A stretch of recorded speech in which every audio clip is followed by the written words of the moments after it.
If you don't have any idea who that person is, don't freak out.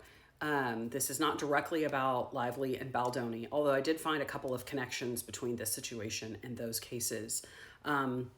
This is another matter in the civil cases around sexual harassment, sexual misconduct that I actually think is really interesting.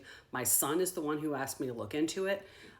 So if you're still interested in this type of law and this type of case, stick with me, because I think it actually is a really helpful illustration of a couple of things, one of which is sometimes no matter what's reported, you have no idea what actually happened.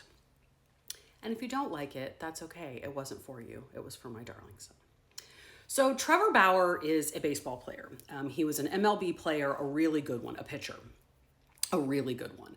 Won multiple Cy Young Awards, was pretty revered, played for multiple teams. I think the last team he played for was the Dodgers. He did have a reputation for having kind of an attitude, but he was a good enough pitcher that people sort of let it slide. And I think it was 2021. Someone he was dating at the time accused him of sexual assault. She claimed that, I think she also claimed that he battered her. She brought those allegations to the MLB. I'm gonna take these glasses off because I'm getting a reflection. The MLB, it went through its process. You know, it has a union, it has all kinds of rules. They went through their discipline process, and he was ultimately suspended from playing for 194 games, which is essentially 2 seasons. And that was at the time the longest suspension for a baseball player from the MLB since somebody had gotten a lifetime ban. So it was a really big deal. Criminal charges were never brought in that case from his first accuser. She didn't even get a permanent injunction. She had gotten a temporary injunction, but she didn't ever get a permanent injunction, and there were no criminal charges. He was never charged with a crime. There were civil cases. He sued her for defamation. She sued him back. So the civil cases continued to go, as some of you are finding out is happening behind the scenes all the time. And ultimately that case was settled. In the meantime, here comes accuser number 2.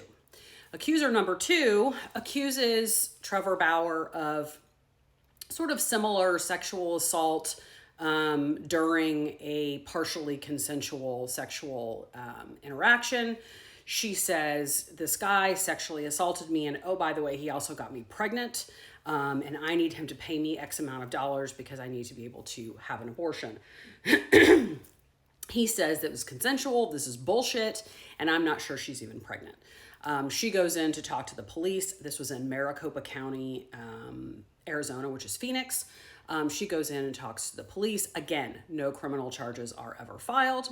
Put a pin in that. They do sue each other civilly, back and forth, claims from her, claims from him. I can't find those actual complaints, so I don't know exactly what was alleged, but it seems like it was very similar to accuser number 1, which is he's claiming defamation, she's claiming sexual assault. That case is still ongoing. In both of the civil cases that were brought, whether it's through the original claim or the counterclaim by his accusers, I mean, they allege all kinds of sexual misconduct. Some of it is quite graphic. So in reading those documents, you think, God, this is really bad, especially when you add to the fact that his public persona was that he had kind of an attitude problem. But something happened in the second case that, in my experience as a civil lawyer, and just what the criminal lawyers say, but in my experience as a civil lawyer, very rarely happens. And that is that the second accuser in 2024 was actually charged with a crime for trying to extort Trevor Bauer and for a scheme to defraud him out of money based on her claims. When she went to the police to tell them all about all these terrible things Trevor Bauer did to her, they said, okay, well, tell us about this pregnancy. How far along are you? And she's like, oh, I had a miscarriage. So she actually has criminal charges pending in Arizona for extorting and trying to defraud Trevor Bauer. Now, I know some of you are thinking, how can that be? Because what about the litigation privilege, right? What she put in her complaint in the civil case can't be the basis for some other kind of legal action against her. Well, everything has exceptions. And one of the limits of the litigation privilege is that you can't use it to commit a crime. So she was doing other things too. I think outside of the litigation was calling him, and there's another person named who I assume is a representative of his, trying to extort money out of them. But the civil suit, you can't use civil litigation to perpetuate a crime. That's one of the exceptions to the litigation privilege. In fact, it's one of the exceptions to most legal privileges.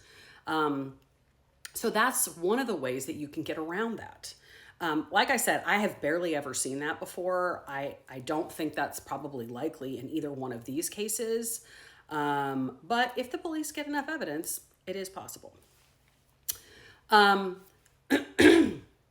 The very first accuser, by the way, they are now, she and Trevor Bauer are back in litigation because they're arguing over the settlement of the first case. So there's now like multiple cases, which is to me just fascinating because it goes on and on and on. And the only people who benefit are the lawyers who are getting rich over all of these cases.